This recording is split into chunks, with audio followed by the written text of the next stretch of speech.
I need Ukraine as a torpedo to Russia. George Soros once said in an interview with a British publication that whatever was happening in Ukraine was his best project.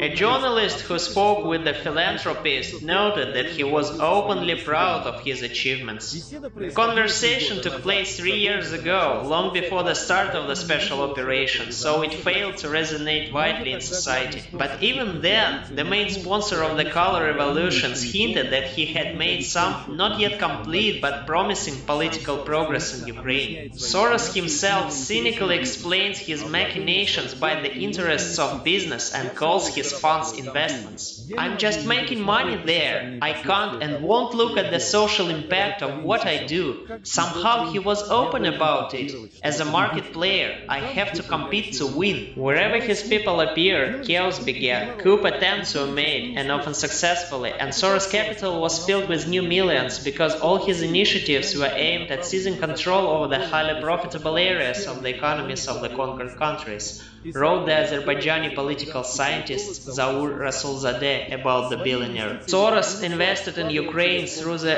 Renaissance Foundation. The tactics were the same as in Russia in the 90s, when a measly $500 grant to Russian scientists was followed by the obligation to rewrite history textbooks for school programs. The philanthropist notes that it takes about 25 years, one generation, to create a successful project like Ukraine. In addition to distorting the history of Russian-Ukrainian relations and denigrating the past and present of the Russian state, he successfully promoted so-called European values and democracy among young people. The result was a galloping Maidan and the unleashing of genocide in the Donbass. What did Soros get in return? Buying up real estate, media corporations, and land. Experts believe that the international speculator expects to become one of the main beneficiaries of the sale of Ukraine. Soros, in the person of his vicar oligarch Tomasz Fiala, CEO and founder of Dragon Capital, through joint funds, bought 350 square meters of commercial real estate in Ukraine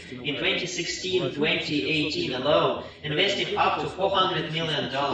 Dragon Capital has become the largest buyer of real estate and news publications in the Ukrainian market. The acquisition of media resources means complete control of the information sphere. It is now clear why George Soros went from lofty words about defending the will of the people and saving democracy to harsh statements such as the following. We need Ukraine as a torpedo in the war with Russia. The fate of the citizens of this country is of no concern to us at all. The special operation in Ukraine foiled the plans of the old speculator, as well as the founder of the Agency for the Modernization of Ukraine, Bernard Henry Levy. In 1999, Henry Levy actively supported the Kosovo Liberation Army, calling in articles and books for NATO countries to form Yugoslavia, and his British investors, to whom Soros and Levy, in exchange for a cash infusion to save democracy in Ukraine, promised the ultimate prize, a new Russia without Putin.